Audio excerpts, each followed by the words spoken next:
Naglabas ng opisyal na pahayag ang Tigaon Municipal Police Station kaugnay ng isang kumakalat na Facebook post hinggil umano sa operasyon ng iligal na pasugalan color game sa loob ng isang peryahan sa Tigaon, Camarines Sur. Batay sa nasabing post mula sa PPN Newspaper Facebook page, idinadawit umano ni Police Major Enarvic Florese, hepe ng Tigaon Municipal Police Station, ang dalawang mataas na opisyal ng Police Regional Office 5 na umano'y nagbibigay proteksyon sa naturang pasugalan. Marin itong pinabulaanan at kinundina ni Police Major Florese sa inilabas na opisyal na pahayag. Aniya, walang katotohanan at pawang malisyoso ang naturang artikulo at walang batayan ang akusasyong ibinabato laban sa kanyang mga nakatataas na opisyal. Iginit pa niya na hindi siya kailanman naglabas o nagbigay ng pahintulot sa anumang pahayag na may kaugnayan sa maling paratang.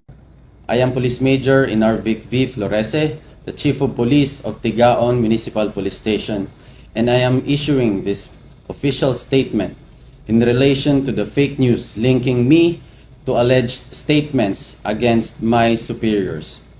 I strongly deny and condemn the malicious and baseless online article falsely claiming that I accused my superiors, Police Colonel Virgilio O. Olalia Jr., Provincial Director of the Camarines Sur Police Provincial Office, and Police Brigadier General Nestor C. Babagay Jr., Acting Regional Director of Police Regional Office 5, of protecting illegal gambling operations in Tigaon, Camarines Sur.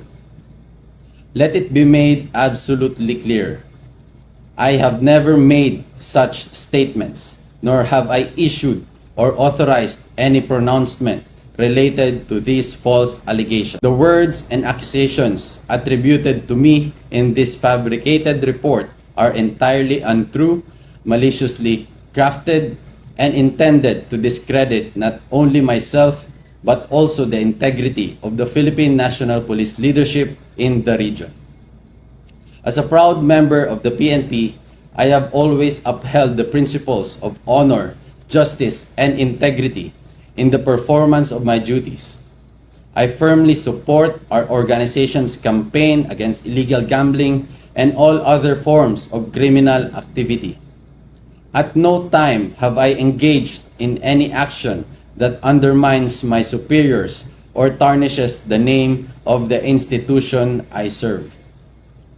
I urge the public to remain vigilant against fake news and disinformation. The Tigaon Municipal Police Station will take all necessary steps to identify the source of this fabricated article in coordination with the Anti-Cybercrime Group, and we will ensure that those responsible are held accountable under the law.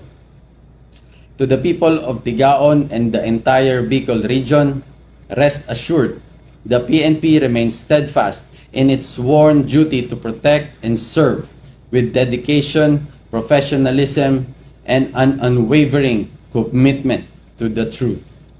Samantala, nagsasagawa na ng legal na hakbang ang pamunuan ng Police Regional Office 5 upang papanagutin ang nasa likod ng pagpapakalat ng nasabing post na nagdulot umano ng maling pananaw sa publiko, partikular sa mga residente ng Tigaon at nakasira sa imahe ng kapulisan. Muling pinaalalahanan ng PNP Bicol ang publiko na maging mapanuri at huwag basta-basta maniniwala sa mga kumakalat na maling impormasyon sa social media. Anumang gawaing may kaugnayan sa pagpapakalat ng peking balita ay may kaakibat na karampatang parusa sa ilalim ng batas. Mula dito sa Rayong Bicol, ako ang inyong PNN Correspondent, Police Corporal Angelito Recampo, alagad ng batas, tagataguyod ng Balitang Pulis.